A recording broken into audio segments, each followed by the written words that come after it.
मुख्यमंत्री तो बदलने चाहिए शिवराज की जगह पे।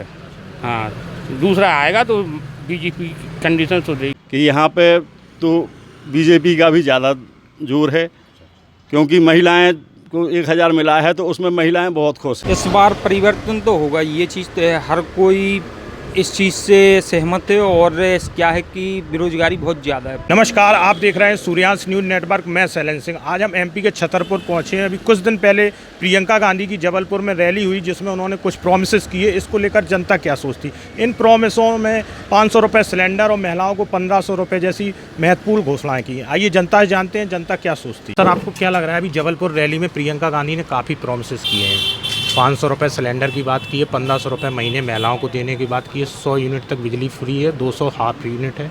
इसके बाद किसान कर्ज माफ़ी जैसी वादे किए।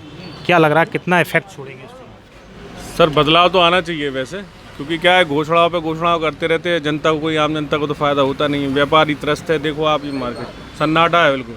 ये बैठी लेबर बेचारे, काम नहीं है। आप फ्री में बांट रहे हो, सब ठीक है, लेकिन क्या होता है उसका?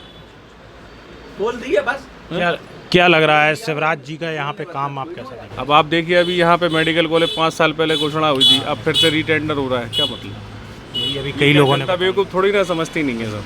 फिर उसके बाद आपने फ्लाईओवर बड़ा छोटा यही करते करते पूरे फिर 3 साल हो गए। अब जब तक फिर बनेगा, अगली पंचवर्षीय योजना आएगी। क्या लग रहा है कांग्रेस ने ये भी आरोप लगाती रही कि हमारी सरकार थी, राहुल गांधी ने कहा, और मतलब बीजेपी ने उसको गिरा दिया था। तो क्या लग रहा है उसकी कुछ सहानुभूति निकलेगी इस बार? देखिए सर, जो बिके हुए सांसद हैं सबको पता है देखिए कैसा हुआ था। अब जनता मूर्ख नहीं है, सब जानती है सर। जब देखिए कोई जनता, पैसा तो जनता ही का है ना। आज जो परेशानी है 2017 के बाद से, जो व्यापारियों का हाल है, कंटिन्यू डिग्रोथ जा रहा है। मतलब आज हम अपनी भी देखें तो सेल हमारी कंटिन्यू लॉस में है। ये देखो आप, ये रोड है, इस टाइम पे इतना भीड़ होती थी कि आप बात नहीं कर सकते थे हम। बदलाव जी बिल्कुल, निश्चित तौर पे बदलाव होना है। कांग्रेस कह रही कि 500 का सिलेंडर मिलेगा, 1500 महिलाओं के में डालेंगे। ये हो सकता है कि जीतेगी, डालेगी? क्या प्रूफ है? क्या इसका निश्चित है? कर्नाटक में उनकी चल गई है, वहाँ मध्य प्रदेश में नहीं चल पाएगी। और दूसरी चीज़, सबसे बड़ी चीज़ है कि ये बताइए, आप 1500 रुपया कहाँ से लेकर देगी और 500 में सिलेंडर कहाँ से देगी? बच्चा मध्य प्रदेश में पैदा हो रहा है, वो 48,000 का कर्जदार है। ये क्या है? पहले ये तो आप कंप्लीट करो कि कर्जदार नहीं रहे। आप कर्जा ले लेके आप जी जनता को आप फ्री की रोटी बांटोगी, क्या होगा? इसमें तो जनता ही कर्जदार होती जाएगी। आपको क्या ये फिर भी जनता के बीच सफल हो रही। जैसे दिल्ली में आपने देखा, केजरीवाल ने शुरुआत की थी इस चीज़ की, जो फ्री वाली स्कीमें थी, और कर्नाटक में कांग्रेस भी सफल हुई है। अब एमपी में भी घोषणाएं हो रही। क्या लग रहा है जनता भी मतलब फ्री की स्कीमों पे ज़्यादा ध्यान देती? हाँ, फ्री की स्कीम सबसे ज़्यादा देती। गरीब वर्कर हर आदमी मतलब कि इस पर ध्यान इसलिए देता है कि अभी पिछली बार आए थे राहुल गांधी, इन्होंने कहा था गरीबी व्यवहार और 72,000। आपको काम करने की ज़रूरत क्या है? हम आपको 6,000 रुपये घर बैठे देंगे। फिर गरीब आदमी काम करेगा ही क्यों? वो तो घर बैठे खाएगा, आप उसको देते जाओ। 1 रुपया किलो राशन दे रहे हो, फ्री का सब बांट रहे हो, बांटते जाओ। इस बार क्या लग रहा है चुनाव में बदलाव होगा या? मुख्यमंत्री तो बदलने चाहिए शिवराज की जगह पे। हाँ, दूसरा आएगा तो बीजेपी कंडीशन सुधरेगी, क्योंकि इस बीजेपी में भ्रष्टाचार बहुत ज़्यादा है। ऐसा नहीं है कि नहीं है, बहुत ज़्यादा है। जो प्रियंका गांधी ने कहा है, तो भ्रष्टाचार तो बहुत ज़्यादा है। भ्रष्टाचार मतलब अहम मुद्दा है। अहम मुद्दा है। दूसरी चीज़, बेरोजगारी इतनी ज़्यादा है कि बेरोजगार पे ध्यान देना चाहिए। एमपी में सबसे ज़्यादा बेरोजगारी है। उसके साथ ये है कि आज के समय में हर व्यक्ति के ऊपर कर्ज है। व्यापार स्तर नीचे गिरते जा रहा है। व्यापार की कंडीशन ये हो गई है कि व्यापारियों को खाने के लाले पड़ रहे हैं।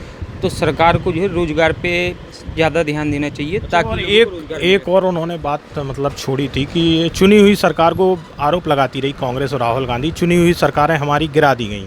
जैसे एमपी में वो कहते हैं हमारी सरकार बनी थी, फिर ज्योतिरादित्य जी के जाने के बाद फिर बीजेपी ने सरकार बनाई थी। तो क्या लग रहा है इस बार कैसा माहौल? इस बार परिवर्तन तो होगा, ये चीज़ तो है, हर कोई इस चीज़ से सहमत है। और क्या है कि बेरोजगारी बहुत ज़्यादा है, परिवर्तन तो होना चाहिए। या फिर जो भी मौजूदा सरकार है उसको कुछ निर्णय ऐसे लेने चाहिए ताकि बेरोजगार युवाओं को रोजगार मिले, रोजगार पे अधिक ध्यान दें। सोनिया गांधी और ये प्रियंका गांधी वगैरह हों, ये सब अपनी राजनीति से संबंधित घोषणाएं करती हैं। क्या जनता से जुड़ी हुई कोई घोषणाएं होती नहीं हैं? जनता से जुड़ी हुई घोषणाएं होती हैं जिनमें कि बड़े बड़े उद्योग लगाना उस क्षेत्र के लोगों को रोजगार देना। ये नेता लोग जो चाहते हैं वो ये चाहते हैं कि हमारे दौरे पे जितनी भी पब्लिक है कटोरा लेके खड़ी रहे और हम उनके कटोरे में एक एक रुपया किसी न किसी तरह की योजना के माध्यम से देते रहें। यदि वो स्वयं के रोजगार और स्वयं के स्वावलंबी बन जाएंगे तो वो इनको नहीं पूछेंगे।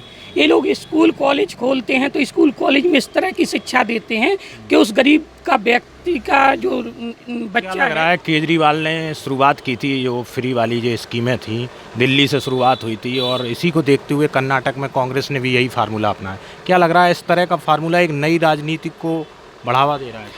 जो ये फ्री की योजनाएं हैं, ये फ्री की योजना देश को बहुत पीछे और नक्सली युग में ले जाने वाली योजनाएं हैं। इससे देश का भला होने वाला नहीं है, इससे होगा ओनली राजनेताओं का भला। वो जातिवादी योजनाओं की लाभ की रिश्वत है, ये रिश्वत है, बल्कि ये उसको स्वयं का भी। क्या लग रहा है आपके हिसाब से उद्योग और रोजगार देना ज़्यादा बेहतर होता अगर इस तरह की घोषणा? यदि आप हमें रोजगार देंगे तो हमारे परिवार के जो 2-4 लोग हमसे जुड़े होंगे, जिसके माध्यम से हमारी रोजी रोटी चलेगी, घर का परिवार चलेगा। हमें अपना घर दौर या गरीब व्यक्ति को छोड़ के कहीं बड़े शहरों में काम करने के लिए नहीं जाना पड़ेगा। या क्या लगता है? हम तो एक बात जानते हैं, हम जिस छतरपुर क्षेत्र से बुंदेलखंड क्षेत्र से हमने ये देखा है, यहाँ पे घोषणाओं के अलावा हमने आज तक अपनी लाइफ में कुछ नहीं देखा है। आज हमें 5 साल पहले के बहुत संघर्ष के बाद मेडिकल दिया गया, तब 5 साल बाद उसकी नींव नहीं रखी गई। हम तो यही मानते हैं कि जनता के साथ धोखे के अलावा कुछ नहीं करते हैं, अपनी राजनीति रोटियां सेंक के घोषणाएं करके जनता को बहला फुसला के वोट ले लेते हैं। 5 साल तक अपना स्वयं का ये रोजगार चलाते हैं, किसी के बीजेपी की सरकार चल रही है, उसने जो 1000 रुपये महीना महिलाओं को दिया है और वो आ भी चुका है, तो महिलाओं को इसके बारे में बहुत ज़्यादा आगे ये लग रहा है कि और भी पैसे बढ़ना है, क्योंकि 3000 तक की उन्होंने वैल्यू की है। और प्रियंका गांधी अभी बाद में जबलपुर में ज़रूर उन्होंने बोला है, लेकिन वहाँ पे बोलने से ये है कि महिलाओं को जब तक उसके खाते में नहीं आता है कोई आइटम या कोई पैसे या बिल, तो उसमें कोई ऐसा महत्व नहीं होता है। कर्नाटक में तो उन्होंने कहा था और कहा जिस दिन सरकार बनी उसके कुछ घंटे बाद रात में फैसला लिया गया है, उसमें 3000 रुपये बेरोजगारों के लिए थे और बस की यात्रा फ्री थी। तो क्या लग रहा है वो इसी तरह से उन्होंने यहाँ पे भी वादे किए? ऐसा है कि देखो, वादे जब तक पूरे नहीं हो जाती, ठीक है, हम तो आज वादे करके चले जाएंगे, लेकिन वादे करके सरकार बैठ गई है, अब उसको उनका वादा पूरा करना चाहिए। उसके बाद उसको समझ में आएगी कि अब सरकार पूरा वादा कर रही है नहीं कर रही है, और कितने महीने में। उन्होंने ये भी इशारा किया था कि हमारी सरकार को भाजपा ने, मतलब सरकार हमारी बनी थी और उसको किसी तरह से सरकार को गिरा दिया। तो क्या लग रहा है, मतलब उनका चुनाव कैंपेनिंग करेंगी, जैसे हिमाचल में भी जीत हुई थी कैंपेनिंग, कितना प्रभाव छोड़ेंगी यहाँ पे? देखो, उसके लिए तो ऐसा है कि यहाँ पे तो बीजेपी का भी ज़्यादा जोर है, क्योंकि महिलाएं को 1000 मिला है तो उसमें महिलाएं बहुत खुश हैं, और महिलाओं का अगर 90% वोट अगर बीजेपी में चला गया तो नामुमकिन है कि छतरपुर में कोई प्रकार से कांग्रेस आ पाए। लेकिन अब यहाँ पे कैंडिडेट के अभी प्रभाव होता है, ऐसा भी नहीं है। कैंडिडेट भी इम्पोर्टेंट। हाँ, कैंडिडेट भी इम्पोर्टेंट होता है, और कैंडिडेट अच्छा मिल गया कांग्रेस को तो हो भी सकता है कि निकल भी जाए, ऐसा कुछ नहीं है। बाकी संभावनाएं कम सरकार का काम आप जैसे चल रही वैसे चला रहे हैं, वैसे बदलाव होना चाहिए, बस इतना ही कहना चाहते हैं। वीडियो कैसा लगा कमेंट्स बॉक्स में अपनी राय जरूर दीजिए। चैनल को फ्री में सब्सक्राइब करना ना भूलें।